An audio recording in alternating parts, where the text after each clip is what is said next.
Hello everyone. இன்னைக்கு 24th உடைய editorial and 1 pyq previous year question paper உடைய எல்லா டாபிக்ல என்னென்ன கேட்டிருக்காங்களோ எல்லாத்தையும் பார்க்கலாம். ஸோ ஃபஸ்ட்டு வந்து vocabulary.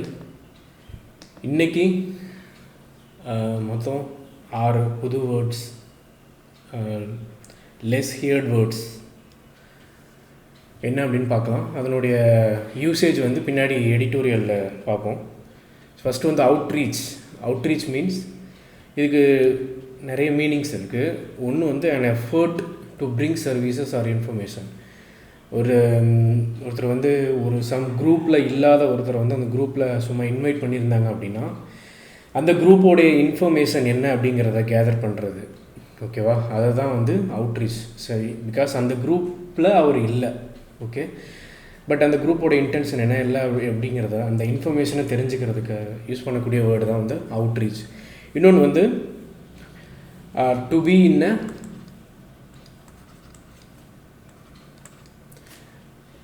ஒரு லாங் டிஸ்டன்ஸ் அப்படின்னு சொல்லலாம். ரொம்ப டிஸ்டன்ஸ் அதிகமாக இருந்ததுன்னா அந்த மாதிரியான ஒரு பொசிஷனை கூட அவுட்ரீச் அப்படின்னு கூட சொல்லலாம், ஓகேவா? அவுட் ஆஃப் ரீச், ஓகே, அப்படி கூட நம்ம ஞாபகம் வச்சுக்கலாம். அவுட் ஆஃப் ரீச் இந்த இதுலேயும் கூட வரும், ஓகேவா? So brunt means the main force, ஓகேவா? Bearing the brunt of the pain அப்படின்னா அது அந்த ஒரு நெகட்டிவான ஒரு விஷயம் நடக்குது அப்படின்னா அதனோட மெயினான ஒரு ஃபோர்ஸ், அதனுடைய மெயினான ஒரு டார்கெட்டை வந்து நம்ம வந்து பியர் பண்ணிக்கிறது, அதுதான் வந்து பிரண்ட்னு சொல்லுவோம். The main force, the main target, அது த மெயின் சஃபரர், அதுதான் வந்து பிரண்ட் அப்படின்னு சொல்லுவோம். Elitist means some group or organisation that led by elites. Elites means ரொம்ப வெல்த்தியான பீப்புள், ரொம்ப கஷ்டமே பட மாட்டாங்க அந்தளவுக்கு. அவங்கள்ட்ட ஏற்கனவே நிறைய பணம் இருக்கும், சரி, அவங்கள தான் வந்து எலைட்ஸ்ன்னு சொல்லுவோம். Bombardment means continuous attacks with bombs. So வார்லலாம் யூஸ் பண்ணக்கூடிய அந்த ஒரு வேர்டு இது. ஸோ பொம்பார்ட்மெண்ட் மீன்ஸ் பாம் வச்சு கண்டினியூஸாக அட்டாக் பண்ணுறது. Deter or deterring means prevent the occurrence of ஒரு ஈவெண்ட் நடக்குதுன்னா அதை நடக்க விடாமல் தடுக்கிறது, சரியா? Deterring means some holding, stopping, அந்த மாதிரி வரும். அது நடக்க விடாமல் ப்ரிவெண்ட் பண்ணுறது. இம்பெண்டிங், அபவுட் டு ஹேப்பன், சரியா? ஒரு விஷயம் நடக்க போகுது அப்படின்னா அதை சொல்கிறது தான் வந்து அதை ப்ரிடிக்ட் பண்ணுறது இம்பெண்ட் அப்படின்னா அபவுட் டு ஹேப்பன். ஸோ இதனுடைய யூசேஜை வந்து நம்ம பின்னாடி ஆர்சியில் பார்ப்போம். நெக்ஸ்ட் வந்து ஆண்டனம். ஃப்ரூகாலிட்டி மீன்ஸ் அதுக்கான ஆண்டனம் என்ன, okay? First frugal means something economical, okay? எக்கனாமிக்கல்னு ரொம்ப எப்படி சொல்கிறது, காம்பேக்டாக இருக்கக்கூடியது. எக்கனாமிக்கல்னால் மோஸ்ட்லி மணி ரிலேட்டடாக சொல்கிறாங்க. So frugal means economical.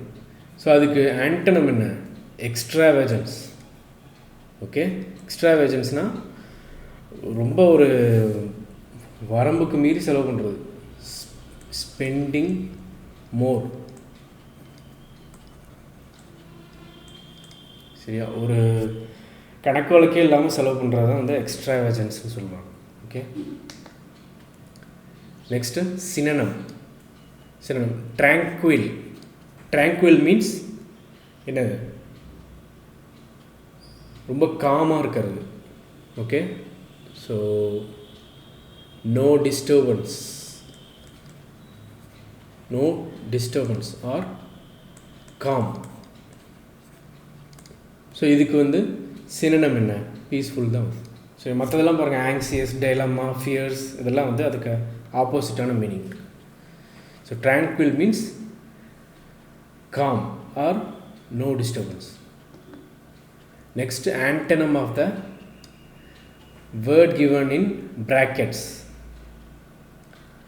So இந்த ஆண்டனம் தான் இந்த பிளாங்க்குக்கு வந்து ஃபிக்ஸ் ஆக போகுது. The friendly dog wagged its tail while the dash cat hissed. Friendly means ரொம்ப ஃப்ரெண்ட்லியாக இருக்குது, நம்மளுக்கு அது ரொம்ப ஃபெமிலியரான வேர்டு. ஸோ இதுக்கு வந்து ஆண்டனம் என்ன? ஆண்டனம் என்னவாக இருக்கும்? ஹாஸ்டைல். ஓகே, ஹாஸ்டைல் மீன்ஸ் ரொம்ப ஒரு ஒரு அன்ஃப்ரெண்ட்லியாக இருக்கிறது. எப்படி சொல்கிறது? ஹாஸ்டைல் மேனர்னால் ரொம்ப ஒரு எப்படி சொல்கிறது, ஒரு அரகண்ட்டாக அந்த மாதிரி இருக்குது. ஓகே, இந்த லவ்விங், வெல்கமிங், அஃபெக்ஷனேட்லாம் வந்து அதுக்கான சினோனிம். ஸோ ஹாஸ்டைல் தான் அதுக்கான ஆண்டனம். அடுத்தது antonym. Gandhi's approach, while effective in mobilizing large segments of Indian society, was criticized by some for being passive and overly accommodating. Okay, so overly accommodating அப்படின்னா எல்லாத்தையும் வந்து ஒரு welcoming அப்படின்னு வச்சுக்கலாம். சரியா? இதுக்கு வந்து ஆண்டனம் என்னன்னு சொல்கிறாங்க. ஃபஸ்ட்டு இதனோட கண்டெக்ஸ்ட் என்ன? காந்திஸ் அப்ரோச். அவர் வந்து எல்லாத்தையும் ஏற்றுக்கிறாரு இல்லையா? அது எல்லாத்தையும் ஏற்றுக்கிறத வந்து சிலர் வந்து கிரிட்டிசைஸ் பண்ணியிருக்காங்க. அது வந்து ரொம்ப ஓவர்லி அகாமடேட்டிங், ரொம்ப வந்து எல்லாத்தையுமே ஏற்றுக்கிற மாதிரி இருக்குது, அது சாத்தியமே இல்லை அப்படின்னு சொல்லியிருக்காங்க. ஸோ இதுக்கு ஆண்டனம் என்னது? ரீகன்சிலிங், ஸ்ட்ரீனஸ், டிஸ்ஆப்ளிஜிங். ஓகே, கிராட்டிஃபைங்லாம் அதுக்கு சினோனிம். ஸோ டிஸ்ஆப்ளிஜிங், ஆப்ளிஜிங் மீன்ஸ் ஆப்ளிஜ்ட், ஹைலி ஆப்ளிஜ்ட் அப்படின்னா என்ன அர்த்தம்? ஓகே, ஐ எம் சம் ரொம்ப தேங்க்ஃபுல் ஆர் ரொம்ப ஒரு டைரக்டட் இன் அ ரைட் பாத், ஒரு சரியான பாத்தில் வந்து டைரக்ட் பண்ணப்பட்டிருக்கேன். இதை வந்து சொல்கிறதுக்கு தான் வந்து oblige. It is a positive word. So disobliging means negative word. ஓகேவா? மற்றதெல்லாம் வந்து ஆல்மோஸ்ட் பாசிட்டிவ் சென்ஸில் இருக்கக்கூடிய ஒரு விஷயம். ஸோ இது ஒன்று தான் நெகட்டிவில் இருக்குது. Okay, so accommodating means welcoming. Okay, அதுக்கு வந்து ஆண்டனம் அப்படிங்கிறது disobliging. Next synonym. The event in a cramped space was totally bizarre in my view. Bizarre means ரொம்ப ரொம்ப வித்தியாசமாக, ரொம்ப ஒரு ஸ்ட்ரேஞ்ச். ஓகே, ஸ்ட்ரேஞ்ச், ஆட், இதுதான் வந்து பிசார்னு சொல்லுவாங்க. ஸோ சினோனிம்க்கு பிசாருக்கு சினோனிம் ஆட். அடுத்தது ஆண்டனம் acclimatize. acclimatize means ஒரு ரொம்ப ஒரு அட்ஜஸ்ட் பண்ணி இருக்கிறது. ஓகேவா? ஒரு சிச்சுவேஷனுக்கு ஏற்ற மாதிரி அட்ஜஸ்ட் பண்ணிக்கிறது. ஓகே, இல்லைனா அரேஞ்ச், இதான் வந்து அக்ளிமடைஸ்ன்னு சொல்லுவாங்க. அதுக்கு ஆண்டனம் அப்படிங்கிறது டிஸ்அரேஞ்ச். நெக்ஸ்ட் idioms பார்ப்போம். So most appropriate idiom for underlined word. Raima takes her classes very attentively. ரொம்ப அட்டென்டிவாக இருக்காங்க அப்படின்னா be all ears. இதுதான் வந்து be all ears. ரொம்ப ஃபெமிலியரான ஒரு idiom தான். Very attentive means be all ears. One word substitution. A person who lives a secluded or solitary life, often for religious reason. யார் சொல்லுவோம்? மாங்க். மாங்க்னா துறவி. அவங்களாம் வந்து ரொம்ப செக்லூடடாக இருப்பாங்க, ரிலீஜியஸ் பர்பஸாக ரொம்ப தனியாகவே தான் இருப்பாங்க. சரியா? ரொம்ப ஒரு பியூரஸ்ட் சோல்னு சொல்லுவோம் இல்லையா, அவங்க தான் வந்து மாங்க்னு சொல்லுவோம். The study of coins, numismatics.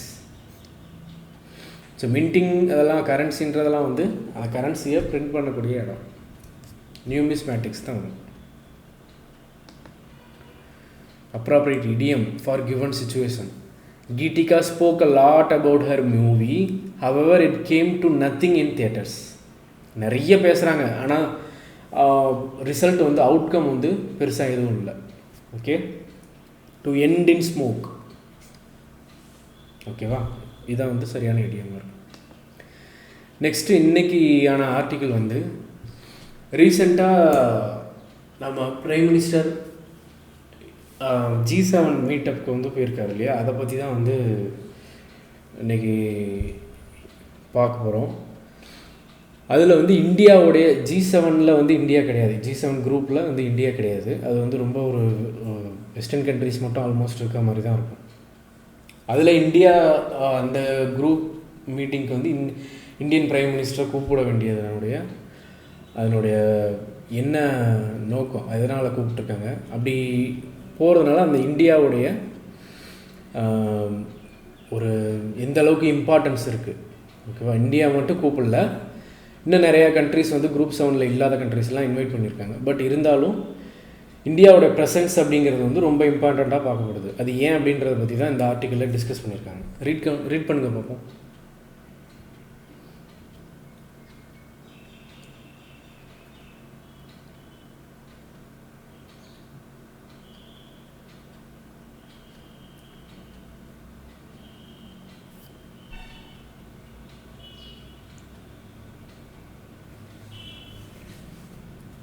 சரி பார்ப்போம். Where does India stand with respect to G7? India எந்த இடத்துல நிற்கிது G7 பொறுத்தவரை இந்தியாவோட ஸ்டாண்ட் என்ன, பொலிட்டிக்கல் ஸ்டாண்ட் என்ன, இன் ஜென்ரல் G7 பற்றினா இந்தியாவோட ஸ்டாண்ட் என்ன, அதான் வந்து heading. How many times has India been invited as a key player in the global south? Is its voice heard? What are some of the criticism against the grouping? எத்தனை தடவை வந்து இந்தியாவை invite பண்ணியிருக்காங்க?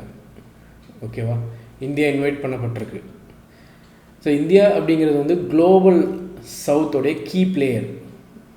சரி, global சவுத்னா அது southern countries, அதனோட direction, அங்கே இருக்கக்கூடிய எல்லா கண்ட்ரிஸோடைய கீ பிளேயர் அப்படின்னு சொல்கிறாங்க. ஓகேவா, ஸோ அப்படி இருக்கிறதுனால அதனுடைய வாய்ஸ் அது என்ன சொல்லுதோ அதை வந்து கேட்குறாங்களா G7 குரூப்ஸில் இருக்கவங்க, இந்தியாவுடைய ரெக்கமெண்டேஷன் எல்லாத்தையுமே வந்து அட்மிட் பண்ணுறாங்களா இல்லையா. ஸோ அப்புறமா அதனுடைய criticisms against the grouping, G7 வந்து இவங்க தான் இருக்கணும் அப்படின்லாம் சொல்கிறாங்க இல்லையா, அதை பற்றின ஒரு கிரிட்டிசிசம், இதை பற்றி தான் வந்து எலாபரேட்டாக வந்து இதில் சொல்கிறாங்க. ஸோ ஃபஸ்ட்டு வந்து how important is India to the G7 process. எந்த அளவுக்கு இந்தியா வந்து important. India has been an important part of the G7 process for several years now, coming to the grouping's attention in 2000s for its steady growth figures during the global financial collapse. India வந்து G7 ப்ராசஸில் வந்து ரொம்ப இம்பார்ட்டண்ட்டான ஒன்று, ரொம்ப வருஷமாக அப்படின்னு சொல்கிறாங்க. எப்போலேருந்து அப்படின்னா 2000 அந்த இயரில் ஆல்மோஸ்ட் எல்லாருமே வந்து எல்லா கண்ட்ரிஸுமே வந்து குளோபல் ரெசஷனை ஃபேஸ் பண்ணிகிட்டு இருக்கும்போது இந்தியா வந்து கொஞ்சம் ஸ்டடி க்ரோத்தை வந்து மெயின்டைன் பண்ணிகிட்டு இருந்தது.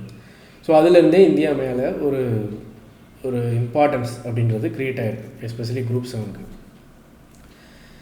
India is not only a key member of the global south and has hosted the voice of global south conference since 2023. It is also a member of G20 troika along with Brazil and South Africa. India வந்து ஒரு global சவுத்தோடைய key member மட்டும் கிடையாது அப்படின்னு சொல்கிறாங்க. அது இல்லாமல் global சவுத்தோடைய voice, அதனுடைய என்டையர் வாய்ஸுமே இந்தியா அப்படின்னு சொல்கிறாங்க. ஏன்னா அது வாய்ஸ் ஆஃப் குளோபல் சவுத் கான்ஃபரன்ஸை வந்து அவங்க கண்டக்ட் பண்ணியிருக்காங்க 2023. And it is also a member of G20 troika. Troika means ஒரு 3 மெம்பர் ஆஃப் த ஆர்கனைசேஷன், ரொம்ப ஒரு ட்ரியோ அப்படின்னு சொல்லுவோம் இல்லையா, அதனுடைய ஒரு ஃபார்ம் ஆஃப் வேர்டு தான் வந்து ட்ராய்க்கா. ட்ரியோ அப்படின்னு சொல்லுவோம்ல, ட்ரியோ, டியோனா 2 பர்சன். ஓகேவா, 2 பேர் இருக்கிறது தான் வந்து டியோன்னு சொல்லுவோம். ட்ரியோ மீன்ஸ் 3 பேர் இருக்கக்கூடிய ரொம்ப ஒரு இம்பார்ட்டண்ட்டான ஒரு ஆர்கனைசேஷனில் ஒரு பார்ட்னர்ஸ் இருக்காங்க அப்படின்னா அவங்க வந்து ட்ரியோன்னு சொல்லுவோம். 3 பேர் வந்து பார்ட்னர்ஸ் இருக்காங்க அப்படின்னா ட்ரியோன்னு சொல்லுவோம். ஸோ இந்த இடத்துல வந்து G20 ட்ராய்க்கா அப்படின்னா 3 பேர் வந்து ஒரு ஒரு மெயினான ஒரு மெம்பர்ஷிப்பில் இருக்காங்க அப்படின்னு வச்சுக்கோங்க. Along with Brazil and South Africa. Brazil and South ஆஃப்ரிக்காவோட கூட அந்த ட்ரியோவில் யார் இருக்காங்க? இந்தியாவும் இருக்குது அப்படின்னு சொல்லுவாங்க.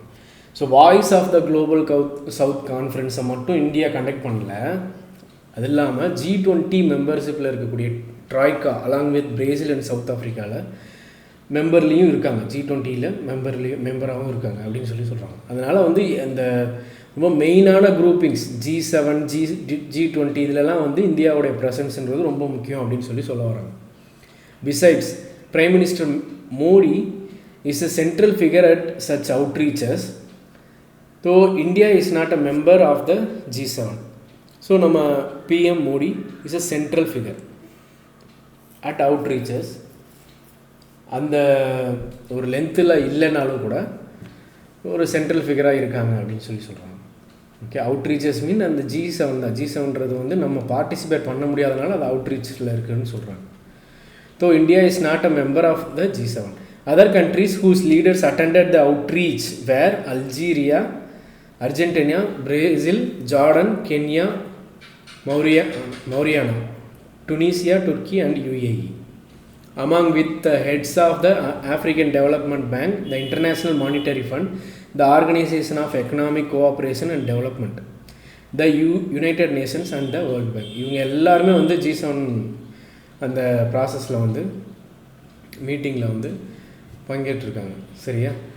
ஸோ இவங்க எல்லாருமே வந்து அவுட்ரீச்சஸ்ன்னு தான் சொல்கிறாங்க. இந்த கண்ட்ரீஸில் வரக்கூடிய எல்லாருமே அவுட்ரீச்சஸ். ஏன்னா யாருமே வந்து அந்த G7 இல்லை, அந்த குரூப்பிங்கில் இல்லை. சரியா? அதனால் G7 கம்பேர் பண்ணும்போது இவங்க வந்து outreaches. Is it an important platform for India? G7ன்றது இம்பார்ட்டண்டான பிளாட்ஃபார்மா அப்படின்னு கேட்குறாங்க. For India, the outreach session of the G7 meeting that follows a day after the main G7 deliberations has always been an important platform to showcase its achievements and outlook to the world. Okay, the outreach session of the G7 meeting. Outreach session அப்படின்றது இந்த இடத்துல outreach அப்படிங்கிறது வந்து information gather பண்ணுறது. ஓகேவா?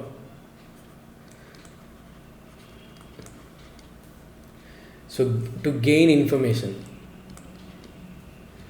ஏன் அப்படின்னா அது வந்து அந்த மெயின் G7 டெலிபரேஷனில் வந்து நம்ம வந்து பார்ட்டிசிபேட் பண்ண முடியாது. அதில் வந்து அந்த G7 குரூப், அந்த 7 கண்ட்ரிஸ் மட்டும்தான் இருக்க முடியும். பட் அவுட்ரீச் செஷன் அப்படின்றது G7 குரூப்பிங்கில் இல்லாத கண்ட்ரிஸ் யாரெல்லாம் இருக்காங்களோ அவங்களும் வந்து பார்ட்டிசிபேட் பண்ணலாம். அதுதான் வந்து ரொம்ப இம்பார்ட்டண்ட்டான ஒன்று. எதுக்கு இம்பார்ட்டன்ட் அப்படின்னா டு ஷோகேஸ் இட்ஸ் அச்சீவ்மெண்ட்ஸ். நம்ம என்னென்ன மாதிரியான அச்சீவ்மெண்ட்ஸ்லாம் அச்சீவ் பண்ணியிருக்கோம். And Outlook to the world, நம்மளுடைய அவுட்லுக் என்ன, இதை வந்து வேர்ல்டுக்கு தெரிவிக்கிறதுக்கு, வெஸ்டர்ன் வேர்ல்டுக்கு எக்ஸ்போஸ் பண்ணுறதுக்கான ஒரு பிளாட்ஃபார்மாக G7 அவுட்ரீச் செஷனை நம்ம யூஸ் பண்ணிகிட்ருக்கோம் அப்படின்னு சொல்கிறாங்க. The importance of the event and India's participation can be gauged from the fact that Miss Meloni's called Mister Modi during the election campaign to ensure his participation and he travel to Italy just 4 days after his swearing in and even before he had proven his majority in parliament. So அதோட importance பற்றி பேசுகிறாங்க. So it can be gauged. அதை எதை வச்சு measure பண்ண முடியும்? Gauge means measure, to measure. எதை வச்சு மெஷர் பண்ண முடியுமா? மிஸ் மெலோனி அப்படின்றவங்க இட்டாலியன் ஜென்ரல் எலெக்ஷனில் ஒரு கண்டஸ்டன்ட். அவங்க வந்து நம்முடைய பிரைம் மினிஸ்டர் வந்து இன்வைட் பண்ணியிருக்காங்க. எதுக்கு? என்ஷூர் ஹிஸ் பார்ட்டிசிபேஷன் கேம்பெயினுக்கு, எலெக்ஷன் கேம்பெயினுக்கு. ஓகேவா? அண்ட் ஹீ ட்ராவல், நம்மளுடைய பிரைம் மினிஸ்டரும் அங்கே போயிருக்காரு. 4 days அங்கே இருந்திருக்காரு. ஓகேவா? ஆஃப்டர் ஹிஸ் ஸ்வேரிங் இன், இங்கே ஜென்ரல் எலெக்ஷன் முடிஞ்சு பதவி ஏற்றதுக்கு அப்புறமா அங்கே வந்து 4 daysலேயே அங்கே போயிருக்காரு. பட் நம்ம பார்லிமெண்ட்டில் வந்து மெஜாரிட்டியை ப்ரூவ் பண்ணணும். ஓகேவா? ஒரு என்ன சொல்லுது, தனி பெரும்பான்மையோடு ஜெயிக்கல இல்லையா அந்த தடவை. அதனால் வந்து கோயலிஷன் சம் பார்ட்டியோடைய டைப் வச்சது அவங்களுடைய மெஜாரிட்டியை வந்து காமிக்கணும். சரியா? அதை வந்து ப்ரூவ் பண்ணுறதுக்கு முன்னாடி அங்கே போயிட்டார் அப்படின்னு சொல்கிறாங்க. During the outreach session, Mr. Modi spoke about the importance of Indian elections, which he called the victory of the democratic world, and the importance of harnessing technology and artificial intelligence to bridge global inequality as well as a roadmap to fight climate change. So என்னென்னலாம் address பண்ணியிருக்காங்க அப்படின்னு சொல்கிறாங்க. Importance of the Indian elections, சரி, அதை வந்து எப்படி சொல்கிறாரு அப்படின்னா victory of the democratic world அப்படின்னு சொல்கிறாங்க. And the importance of harnessing technology, artificial intelligence, அதை பற்றிலாம் வந்து பேசுகிறாங்க. ஸோ இது வந்து பிரிட்ஜ் குளோபல் இன்இக்வாலிட்டி, அதை வச்சு எப்படி நம்ம இன்இக்வாலிட்டியை பிரிட்ஜ் பண்ண முடியும், அந்த கேப்பை ஃபில் பண்ணுறது, as well as a roadmap to fight climate change பற்றி பேசுகிறாங்க. He said it was important to pay heed. He means paying attention.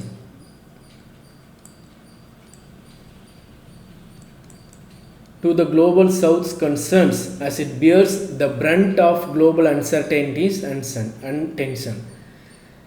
Okay, paying attention to the global south's concern. Okay,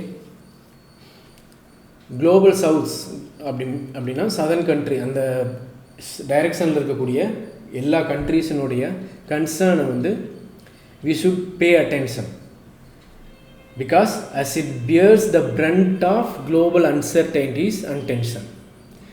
Brunt means the main force.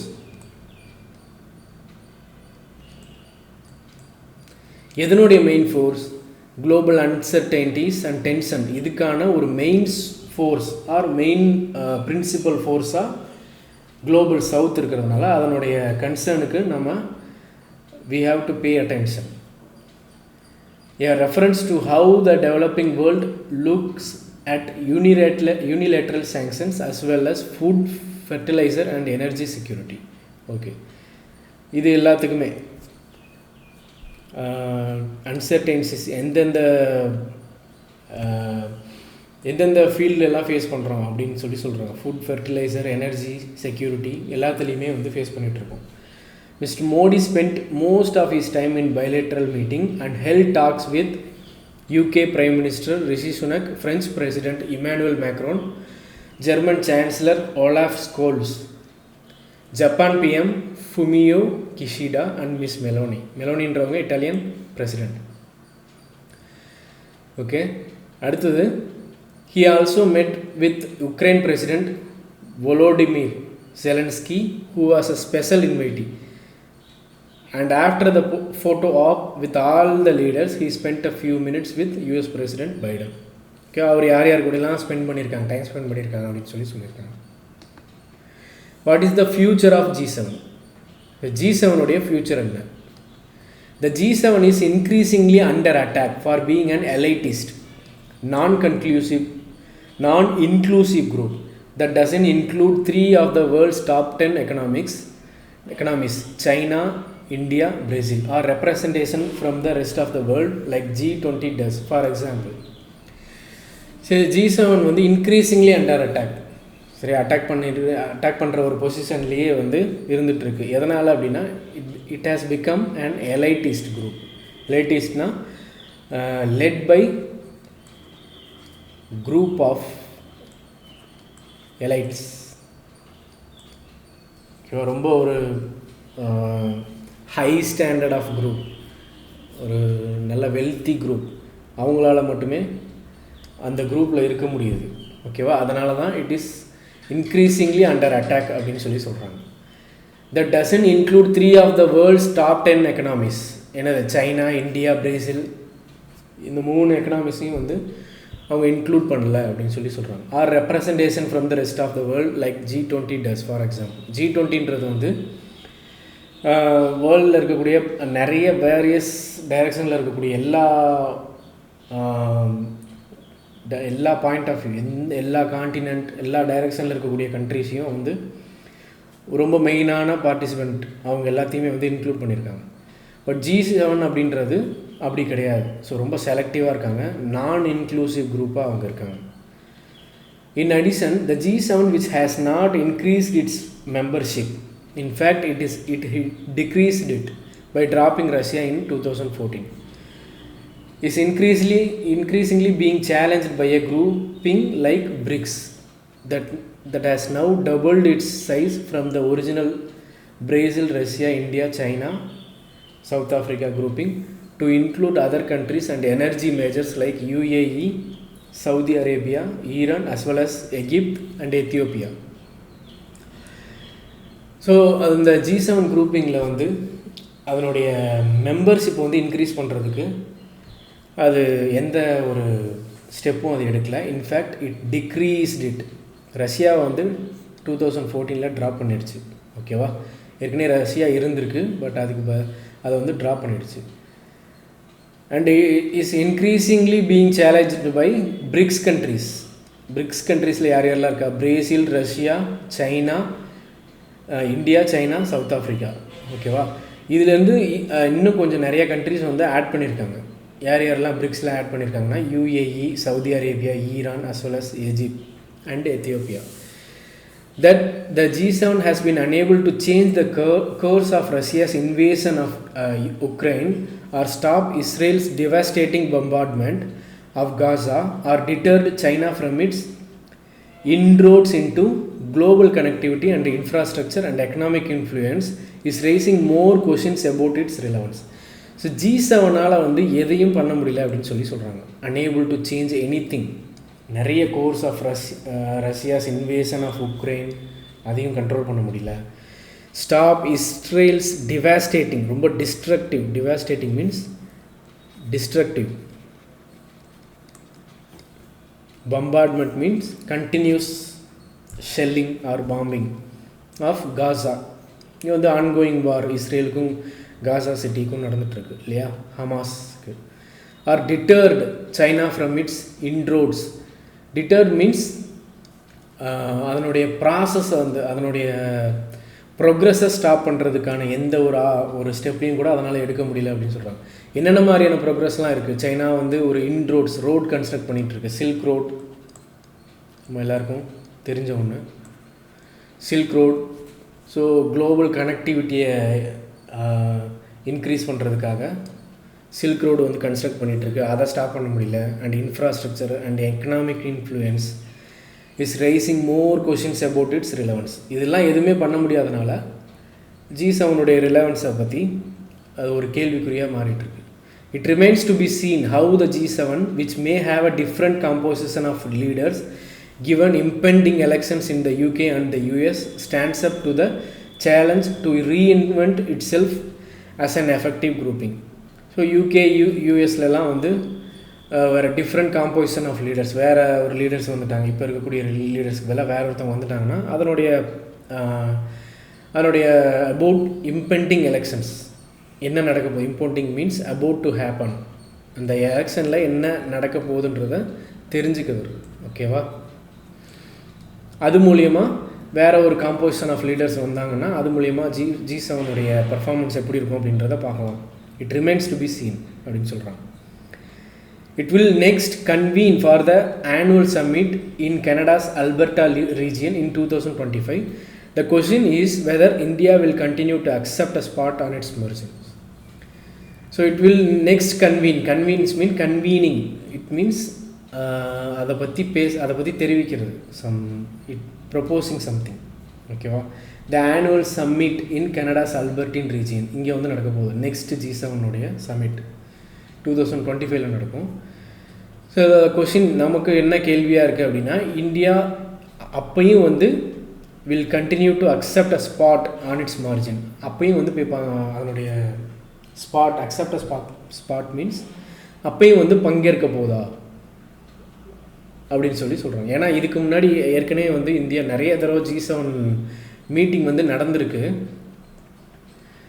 அதில் நம்முடைய இப்போ இருக்க PM Modi அவரே வந்து கிட்டத்தட்ட 5 times வந்து அட்டன் பண்ணியிருக்காரு பாஸ்ட் 10 இயர்ஸில். சரியா, அதனால தான் வந்து இப்படி ஒரு கொஷினை வந்து கேட்குறாங்க. ஸோ நெக்ஸ்ட் வந்து க்ளோஸ் டெஸ்ட் பார்க்கலாம். Daniel talks to people about the right to life. He says we have the right to live in freedom and in safety, but the people do not dare, and they say that the war is a big deal and it is not up to us nor up to the government. The government knows what to do and only the government can decide dash is best. And if the government says that there must be war, then it must be do so. It must be so. Daniel does not accept this and asks if there is a better solution. As all wars end with agreements, can't we do the agreements without the fighting? Can't the government solve this dash? Isn't that the reason we have a government in the first place? He decides to dash to people in his government. He decides to write them and let them know what he thinks. He knows one opinion doesn't matter much, but he also knows that if everyone in his own country and on the other side would do this, there will be no more wars. Daniel உடைய perspective regarding wars, ஓகேவா, அதை பற்றி தான் வந்து சொல்கிறாங்க.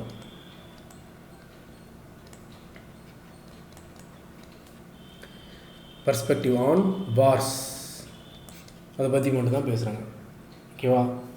So இந்த context என்னவா இருக்குது, அவர் வந்து டேனியல்ன்றவர் ரொம்ப அப்போஸ் பண்ணுறாரு, வார்ன்றது இப்படிலாம் இருக்கக்கூடாது அப்படின்னு சொல்லி.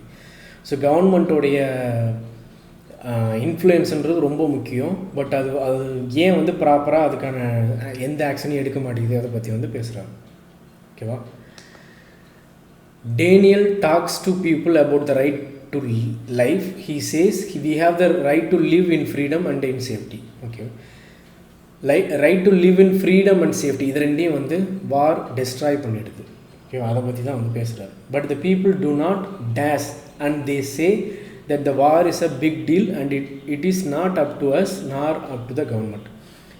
அதை பற்றி வந்து பீப்புள்கிட்ட பேசும்பொழுது அவங்க என்ன சொல்கிறாங்க, அது வந்து ரொம்ப ஒரு பிக் டீல், பெரிய விஷயம், அது நம்ம தனிப்பட்ட முறையில் நம்ம கையில் மட்டும் இல்லை, ஒரு சிங்கிள் தனிப்பட்ட கவர்மெண்ட் கையிலையும் அது இல்லை அப்படின்னு சொல்லி பீப்புள் ரெஸ்பாண்ட் பண்ணுறாங்க.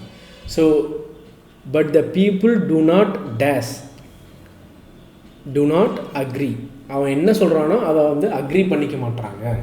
அதுக்கு பதிலாக அவங்க என்ன ரெஸ்பாண்ட் பண்ணுறாங்க, it is a big deal, it is not up to us or nor up to the government. நம்ம கையிலையும் இல்லை, கவர்மெண்ட் கையிலையும் இல்லை அப்படின்னு சொல்லி சொல்கிறாங்க. The government knows what to do and only the government can decide what is best. So what to do, then இங்கே வந்து what is best. கவர்மெண்ட்டுக்கு தான் தெரியும் என்ன செய்யணுன்றது. அதே போல் எது வந்து பெஸ்ட்டு, வாட் இஸ் பெஸ்ட் அப்படிங்கிறதும் கவர்மெண்ட்டுக்கு தான் தெரியும் அப்படின்னு சொல்லி சொல்கிறாங்க. And if the government says that there must be war, then it must be so. Daniel does not accept this and asks if there is a better solution. வேறு ஏதாவது solution இருக்கா அப்படின்னு சொல்லி பார்க்குறாரு. As all wars end with agreements, can't we do agreements without the fighting? எல்லா வார்ஸுக்குமே வந்து அக்ரிமெண்ட்டுன்றது இருக்குது. ஓகேவா, நிறைய அக்ரிமெண்ட்ஸ் போடுவாங்க. அந்த வார் நடக்கும்போதே இன்பிட்வீனில் அக்ரிமெண்ட்ஸ் இருக்கும். பீஸ் அக்ரிமெண்ட், இல்லைனா டெம்பரரியாக ஸ்டாப் பண்ணுவாங்க. ரெண்டு பேருமே வந்து வேறு எதிர் எனிமீஸாக இருந்தாலும் கூட மியூச்சுவல் கண்டென்ட்ஸில் சில டைம் வந்து அக்ரிமெண்ட் போடுவாங்க, ஒரு டெம்பரரியாக ஸ்டாப் பண்ணுவாங்க, நிறைய ஒரு விஷயத்துக்காக ஸ்டாப் பண்ணுவாங்க. ஓகே, சம் பாவர்ட்டி இருக்கும், ஒரு அப்பாவி மக்கள் வந்து பசியில் இறந்துட்டுருக்காங்க அப்படின்னா அதுக்கு ஏதாவது ஒரு சொல்யூஷன் எடுக்கணுன்றதுக்காக நிறைய ரீசன் இருக்கும் ஸ்டாப் பண்ணுறது. சரியா? ஸோ இப்படி அக்ரிமெண்ட்ஸ் வந்து இந்த மாதிரி நடக்குது அப்படின்னா இந்த அக்ரிமெண்ட்ஸ்லாம் வந்து ஃபைட்டிங், சண்டை போடாமல் அந்த அக்ரிமெண்ட்ஸ்லாம் போட முடியாது அப்படின்னு ஒரு கொஷின் ரைஸ் பண்ணுறேன். Can the government solve this peacefully? Okay, பீஸ்ஃபுல்லின்னு வரும். வித்தவுட் ஃபைட்டிங் வந்ததுன்னா அந்த இடத்துல வந்து பீஸ்ஃபுல்லி அப்படிங்கிறது தான் வரும். ஓகேவா? Isn't that the reason we have a government in the first place? இந்த பர்பஸ்க்காக தானே நம்ம வந்து கவர்மெண்ட்டை ஃபஸ்ட்டு இடத்துலையே வச்சுருக்கோம், வேறு எதுக்காக நம்ம வச்சுருக்கோம் அப்படின்னு சொல்லி கொஸ்டின் கேட்குறாரு. He decides to dash to people in his government. He decides to write them and let them know what he thinks. He decides to speak to people. அதை பற்றி பேசணும் அப்படின்னு சொல்லி முடிவெடுக்கிறார். He decides to write them and let them know what he thinks. Okay. He knows one opinion doesn't matter much, but he also knows that if everyone in his own country and on the other side would do this, there will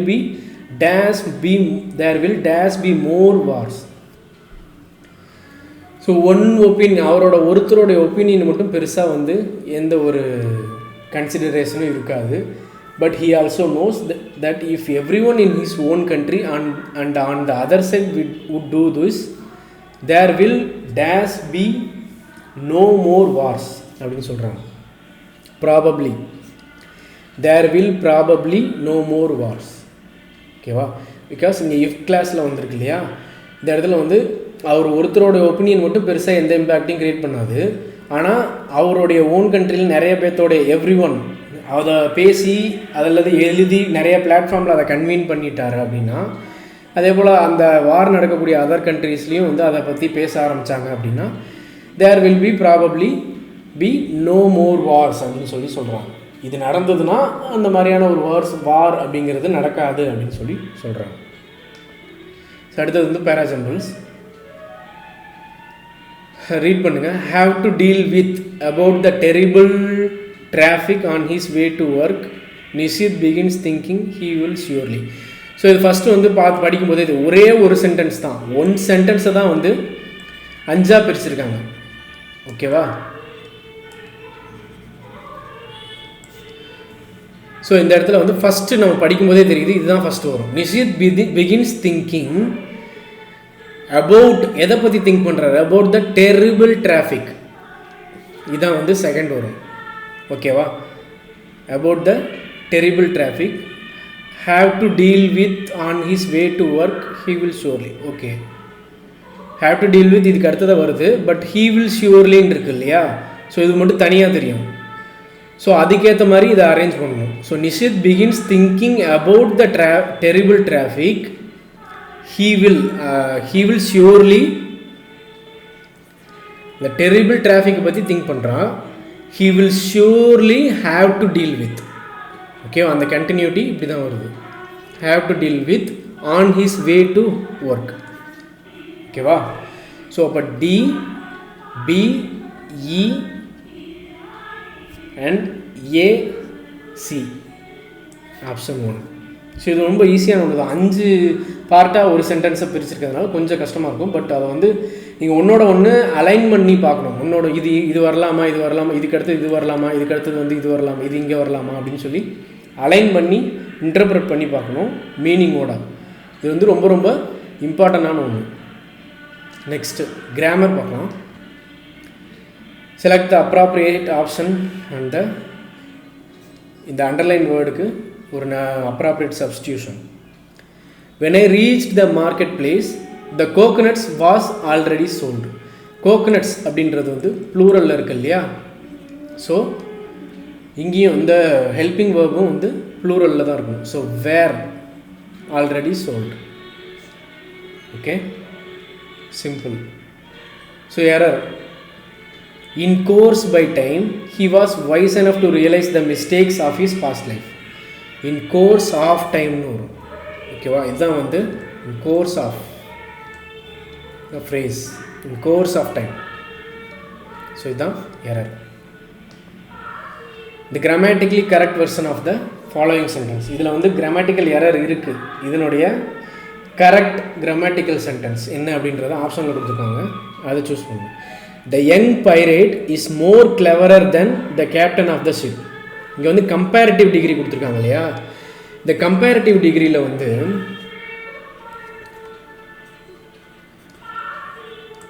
comparison அப்படிங்கிறது வந்து எப்போ பண்ணுவோம் அப்படின்னா, ஒரு பர்சனுடைய quality அப்படின்னு வரும்போது, quality of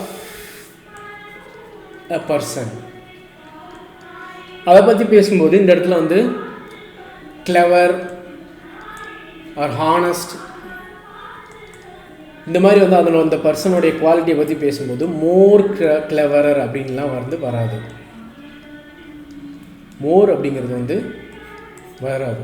அதுக்கு பதிலாக வெறும் கிளவரர்னே தான் யூஸ் பண்ணுவோம். ஓகேவா? மோர் ஹானஸ்ட் அப்படின்னு வராது. ஓகேவா? ஸோ இந்த இடத்துல மோர் கிளவரர் அப்படின்னு சொல்லி கொடுத்துருக்காங்க இல்லையா? ஸோ அதுதான் வந்து இந்த இடத்துல எரர். ஸோ அதுக்கு பதிலாக கிளவரர் தென் அப்படின்றது மட்டுமே இங்கே வரும். The young pirate is most clever வராது. the young pirate is cleverer to வராது, cleverer than. ஓகேவா, cleverer than தான் வரும். The young pirate is cleverer than the captain. The young pirate is cleverer than the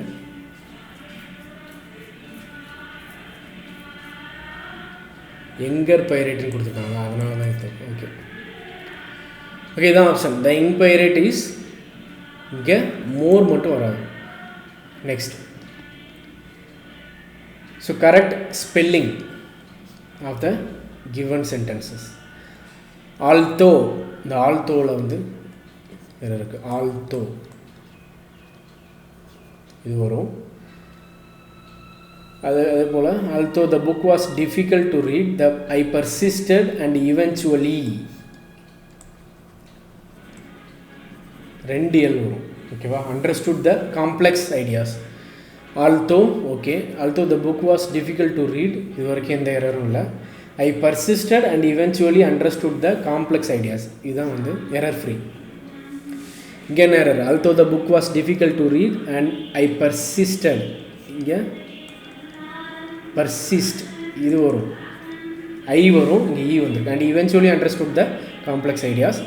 although the book was difficult to read, I persisted and eventually, இங்கேயும் வந்து ரெண்டு L வரும். next, select the most appropriate option that can substitute the underlined words. Since the storm knocked in the power, we have been using candles to light our home. So storm knocked in வராது, knocked out means கம்ப்ளீட்டாக வந்து அதை halt பண்ணிடுறது. சரியா, ஒரு புயல் வந்ததுனால power shut down வந்துருச்சு. ஸ்டார்ம் வந்ததுனால power shut down.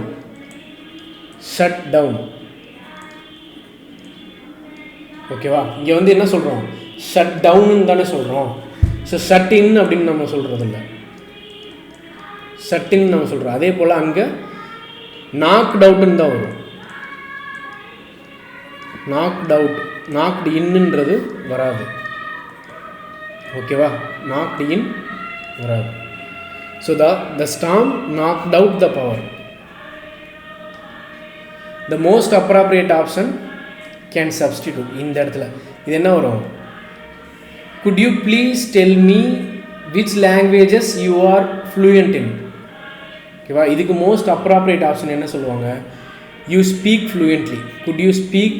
could you please tell me which languages you speak fluently. இதுதான் வரும். எந்த லாங்குவேஜஸ்லாம் நீ ஃப்ளூயண்ட்டாக பேச முடியும் உன்னால். ஓகேவா, could you please tell me which languages you can speak fluently அப்படின்னு சொல்லலாம். you speak fluently. ஓகேவா, so you are fluent in அப்படின்றது வராது. அதே போல் again spelling. while the negotiation process was complex and at times contentious, the two sides ultimately reached a mutually beneficial agreement. ஓகேவா, இதில் error free. First சென்டென்ஸே வந்து error free தான். செகண்டில் while the negotiation process was complex and at times contentious, இது வராது, எந்த error. contentiousக்கு இதுதான் வந்து right spelling.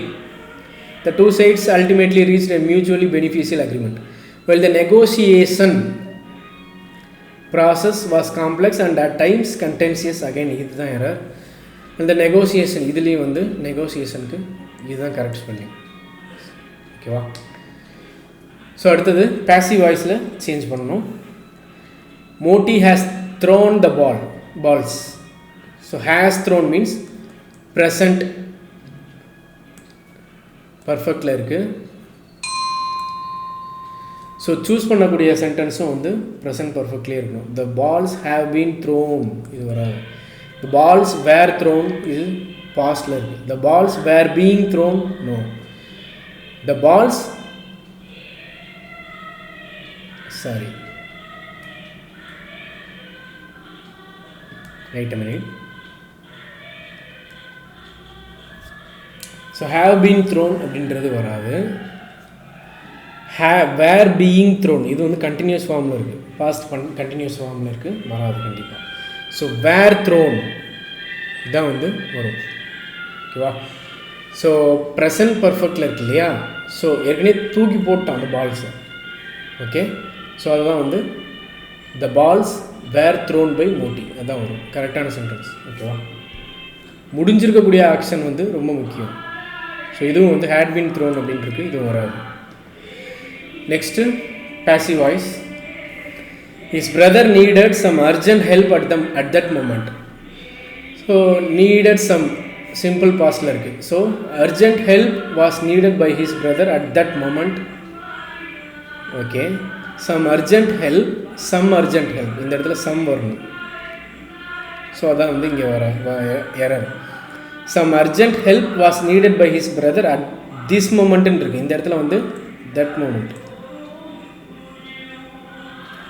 some urgent help is needed pastல வரணும்.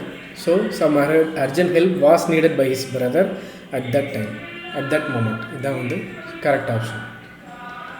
ஸோ அவ்வளோதான் இன்றைக்கி. ஸோ ஒரு ரொம்ப இம்பார்ட்டண்ட்டான எடிட்டோரியல் G7 பற்றி பார்த்தோம். அது இல்லாமல் சம் ப்ரீவியஸ் இயர் கொஷினுடைய பேட்டர்ன் வந்து அனலைஸ் பண்ணோம். நிறைய வேரியஸ் டைப் ஆஃப் கொஷின்ஸ் வந்து டிஸ்கஸ் பண்ணோம். ஸோ டெய்லி வந்து இந்த மாதிரியான ஒரு செஷன் இருக்கும். Editorial plus vocabulary, idioms and phrases எல்லாத்த பற்றியும் வந்து இருக்கும். டெய்லி மறக்காமல் வந்து பாருங்கள். இது கண்டிப்பாக உங்களுக்கு யூஸ்ஃபுல்லாக தான் இருக்கும். தேங்க்யூ.